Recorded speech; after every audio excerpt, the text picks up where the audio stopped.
Hey, Real Nerds listeners, your favorite host Ryan here to remind you that social media is great. How great is it? There's many ways you can find the Real Nerds on social media. You can download us on iTunes. You can listen to us streaming on Stitcher Radio. You can call us 720-6nerds5. Aw man, our website is so cool. You can visit our website, realnerdspodcast.com. You want to leave some fan mail? Oh, that's so easy, realnerds@gmail.com. Twitter, we got it, @real_nerds. You can even like us on Facebook. Thank you so much, and hey, enjoy the show.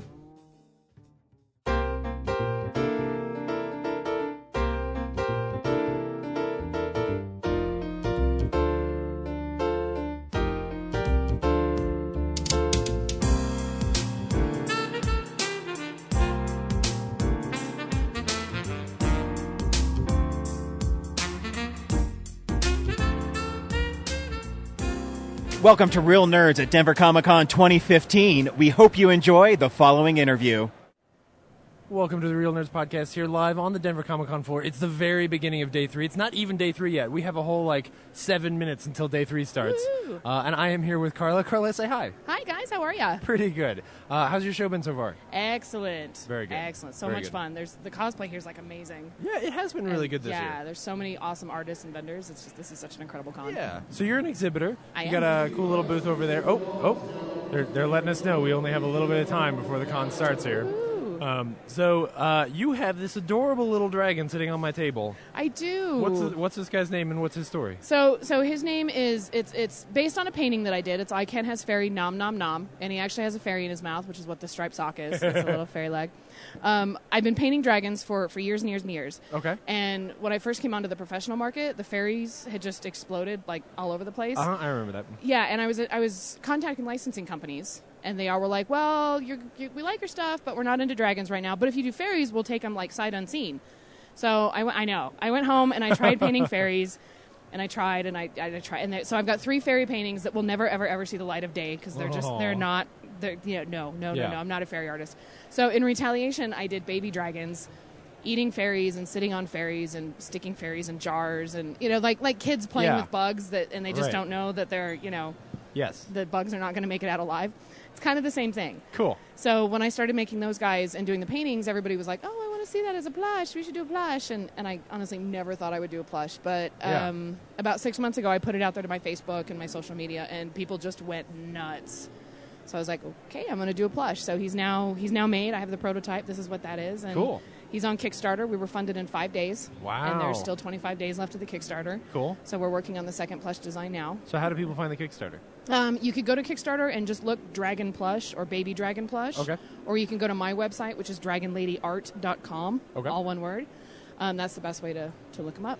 How do you go about getting a plush made? This is a very professional. This is not. People at home can't see this. No, you didn't he's not sew like this a claw together machine. at home. No, and he's not like a claw machine, like the cheap fabric or anything like this that. This looks like you could buy it in the Disney store. So, how does this happen? So I did a lot of research, and I found a company that several other artists had gone through. Okay. And I contacted the company, and I said, this is what I want to do, and they turned around and sent me a quote, and it was literally that easy. Wow. I bought the prototype, and he was a little pricey, but it's the prototype and unlimited changes and everything else, and we got it all squared away. And all the money from the prototype will be applied to the bulk order. I have to order 500 plush, which is a lot of plush and a lot of money. So there ends the Kickstarter. And but yeah, they did a fabulous job. And he's fully all of the details are embroidered, so he's baby safe. He has wire in his wings, which are posable, but it's the flat safety wire, so you're not going to stab out of it or anything like that. Yeah. And he's a full 12 inches out of minky fur, so he's super soft. That's so and cool. Great and cuddly. And yeah, people have been coming up I should start selling cuddles because I might make more money if I do that. Yeah, I mean, seriously. $5 a cuddle. They're really cool. Mm-hmm, thank you. Awesome. I think you found a completely new avenue. I hope now so. every painting, you can make a plush to go with it. Exactly. It'll be a whole set. Yes, that's the plan. That's the plan. I've got 4 planned for this run, so we're working on the second one. Cool. Which this one's green and purple, and we're working on a blue and green one. Cool. And he's holding the sock, and the piece is called "I Brought a Jew a Fairy, but I Eated It." And he's got a little tear in his eye. He's very sad. I'm sure the fairy was tasty when he was eating it, but it's he's very sad about it now. So, but that's going to be the next plush. Very cool. And yeah, we're working towards it. So Awesome. I just broke Cool. 10,000 this morning. So how else can people find you? How can they be supportive, especially of your art and all that stuff? Like I said, Dragonlady Art's the best place. Cool. .com. I'm also on Facebook. I have a huge following on Facebook, and that's going to be Facebook Dragonlady Art Studio. Okay. And that's, pretty much if you Google Dragonlady Art, I'm it. I come up everywhere. So I've got an Instagram, I've got a Twitter, and it's all Dragonlady Art. Yeah. So, yeah. I'm going to rewind really quick. How did you get into dragons? Like, what was the thing when you were a kid that really inspired so you? I love dragons, and I've always been a fantasy, nerd, and I played D&D in middle school and, on up and so on and so forth. Dragons are really cool because they're the only symbol that's universal. Like every culture, every people on Earth have dragons in their mythos or ideas, and even now today, excuse me, we're still making movies and TVs, and we're still inventing dragons, and we're still making legends and myths around dragons. So even today, they're extremely popular. There's something about dragons that speak to us on a subconscious level, and I just think that's really, really interesting.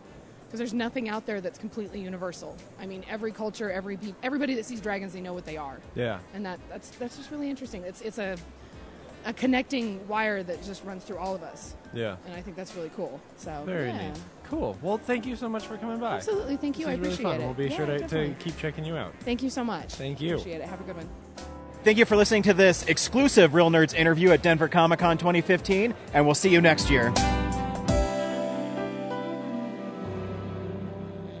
Visit our website, realnerdspodcast.com. You can tweet us at real_nerds. You can email us even, realnerds@gmail.com. Like us on Facebook. Hey, stream us on Stitcher. You want to call us? 720-6nerds5. And download us on iTunes. Just search Real Nerds. Thank you, Joe Kempter, for the wonderful voiceover. And also Spark Mandrill for the wonderful late-night jazz smooth sounds of movies. You can find them on SoundCloud. This has been a Nebulous Visions production.